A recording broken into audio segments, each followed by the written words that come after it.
Hi guys, in this video I'm going to tell you everything so far about how we experience this new rowing machine that we have.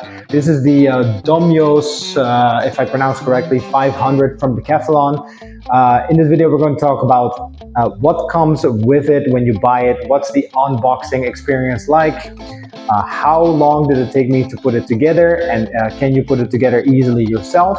We're going to be talking a little bit about the type of material that they use for the various parts, and I'm going to tell you how is our experience so far after using it for about a month. Of course, last but not least, we're also going to be talking about, is this a good purchase compared to other rowing machines on the market, such as the Concept 2 that almost everybody is familiar with. Okay, without further ado, let's row. Yeah, so first of all, I am happy that Decathlon was able to bring the rower here to deliver without any cost. Kudos to Decathlon for that, because it was actually a pretty big box, pretty heavy. The guys helped me to bring it up here, and from that point on, I just started to unbox it.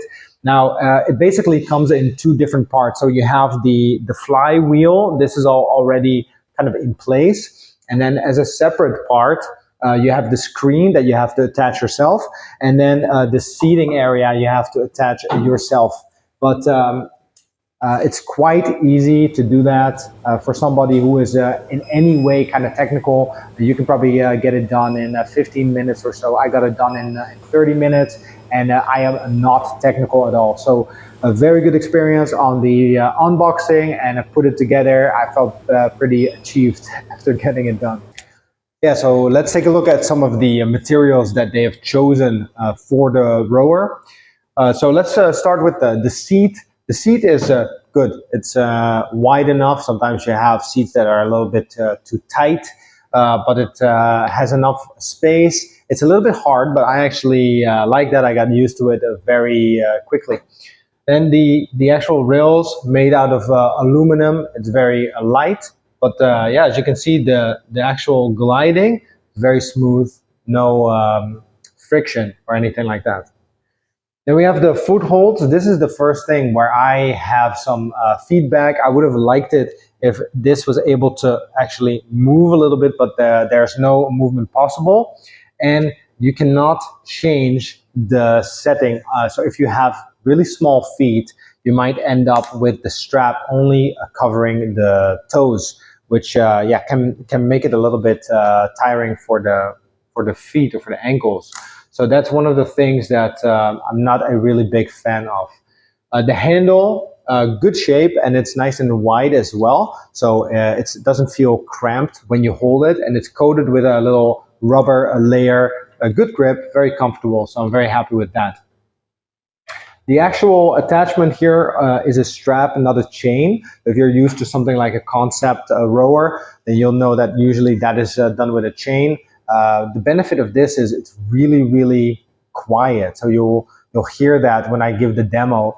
You almost hear nothing at all. It's very smooth. So I'm quite happy with that. A big plus. Then we have the display. It has a couple of built-in programs, and it has a holder here for your phone. There's a bit of software that you can use if you want to use the training programs that they have. Just click and download the app, and then you can put the phone on there maybe if you want to watch something. That's a very smart, I think. And then the display itself, it's clear, easy to use, responsive. So I have nothing to say about that. So overall, I would say that the build and the materials that they've used for this rowing machine are actually really good for the price. So thumbs up.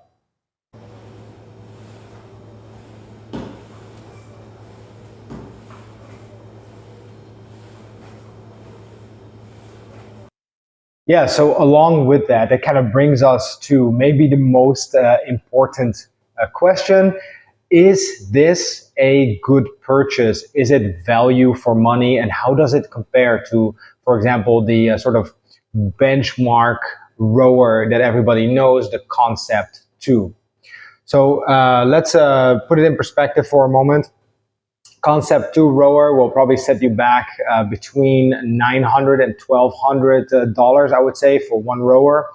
Whereas this rower is, let's say, between $400 and $500, depending on where you get it.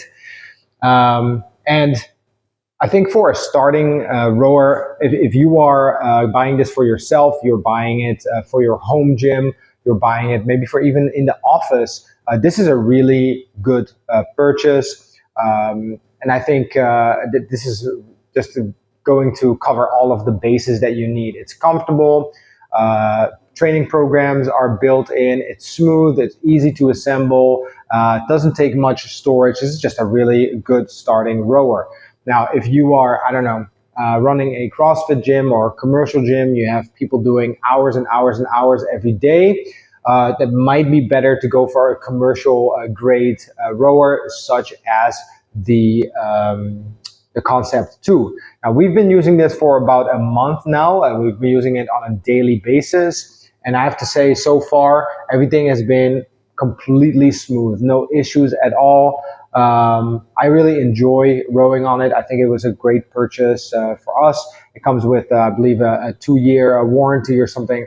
So along with that, I would say this is a great purchase. If you have all the money to spend, and it doesn't really matter on a budget, then potentially a Concept rower is more sort of the real deal. But if you're looking for a model that's a little bit cheaper than a Concept, gets the job done without feeling like you really sacrificed on quality in terms of the overall use and feel of it, this is a really good purchase. So far, 2 thumbs up. There's one thing that has been on my mind, and if you're watching this and you are experienced, then I would love for you to let me know why that is. But we've been doing a 500-meter row challenge over here. And for some reason, the average time for a 500-meter row on this machine is about 4 minutes. Now, I tried it on a Concept rower myself this past week as well, and I rowed somewhere like 1:45 or something. Here, I row 4 minutes. So why exactly that is, I'm not sure if there's something off with calibration or it has something to do with the flywheel, but that is a little bit odd. Now for here, it doesn't matter because we just have a set time and a distance. So at the end of the day, the fastest person wins, so it doesn't really matter. But it's been on my mind, why is it so different? Because a 500-meter row should be a 500-meter row. So if you know, let me know in the comments below or send me a message. And I hope this video is valuable for you, helps you to make a decision if you're interested in getting a rower. And if you do like this video, give it a little thumbs up, share it with somebody you think might benefit from this. And then I will see you in the next video. Bye.